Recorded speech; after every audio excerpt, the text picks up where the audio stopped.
The salty breeze whipped through the weathered boards of the dock as the sun dipped below the horizon, casting a warm glow on the small fishing village. The sound of laughter and clinking glasses drifted from the nearby tavern, but the old sailor paid it no mind. He had one last tale to tell, a story that would change the lives of those who heard it. "You see, lads and lasses, there's a reason why I've been called the Lost Sailor all these years." His voice was rough from years of salt and sea, but his eyes sparkled with the fire of 1,000 adventures. "Many a man and woman has asked me to tell the tale of how I got that name, but I never found the right time or the right ears to hear it. But tonight, on my last night in this old port, I reckon it's time to confess." The small crowd gathered around. The old sailor leaned in, their curiosity piqued. The old man took a deep breath, and the story began to unfold. It was a stormy night, just like this one, when the winds of fate blew me off course. I was a young and foolish lad, full of dreams of treasure and adventure. My ship, the Sea Witch, was my home and my heart, and I believed she could carry me anywhere. But the sea, she's a jealous mistress, and she'll teach a cocky sailor respect in a heartbeat. The old sailor paused, his eyes distant as he traveled back in time. We were caught in a storm that night, a gale that would have made even the bravest man tremble. The waves were mountains and the winds were demons howling for our souls. But we fought on, believing we could weather any storm. But, lads and lasses, that's when the first lesson of the sea hit me like a wave to the deck. There's a difference between bravery and foolishness, and that night I learned it well. The crowd shifted, hanging on every word as the old sailor continued. The Sea Witch was a strong ship, but she was no match for the storm that night. The waves battered her hull, and the winds tore at her sails. We fought on, patching the holes and bracing the masts, but it was no use. The sea had claimed her prize, and we were the prize. There was nothing left to do but abandon ship. We lowered the lifeboats, and I was the last man to step into mine.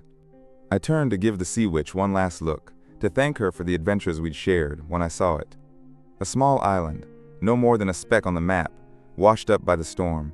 It was our only chance, our last hope for survival. The old sailor's voice grew quieter, the weight of the memory heavy on his shoulders. We rowed for our lives, fighting against the waves that sought to drag us back to the depths. But, by the grace of the sea gods, we made it to the island. It was a desolate place, with nothing but sand and rocks for miles. But it was solid ground, and it was our salvation.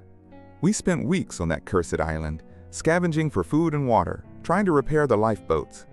But the sea had other plans. Every time we thought we were ready to set sail, another storm would rise up and dash our hopes against the rocks. The weeks turned into months, and the months into years. The crew grew restless, desperate to return to their loved ones.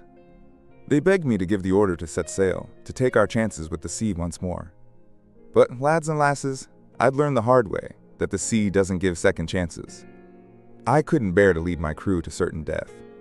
The old sailor's voice trembled, the weight of his confession heavy on his shoulders. They called me a coward, a traitor to our oaths as sailors. They mutinied, and they cast me out. I was left alone on that cursed island, with nothing but the ghosts of my past and the endless whispers of the waves.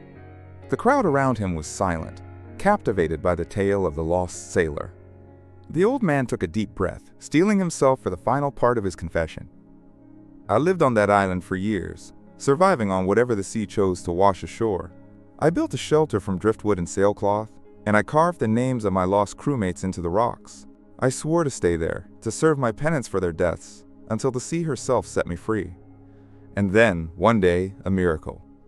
A passing ship spotted my makeshift camp, and they came to rescue the legendary lost sailor. They brought me back to civilization, but they couldn't bring back the years I'd lost, or the lives I'd failed to save. The old sailor's eyes shone with unshed tears as he looked around at the faces of his rapt audience. And that, lads and lasses, is the last confession of the lost sailor. The sea, she's a cruel mistress, but she's also a forgiving one. She took my ship, my crew, and my name, but she gave me a story to tell and a lesson to pass on. The sea, she's not a place for fools or the faint of heart. But if you respect her, if you learn her ways and listen to her whispers, she'll show you wonders that'll make your heart sing. But remember, lads and lasses, the price of adventure is a heavy one, and sometimes The sea takes more than we're willing to give. The old sailor fell silent, his story told. The crowd around him remained still, each person lost in their own thoughts, contemplating the lessons of the lost sailor. The sun dipped below the horizon, and the first stars of the evening began to twinkle in the sky. The old sailor took one last look at the sea that had defined his life, then turned and walked away, his confession finally laid to rest.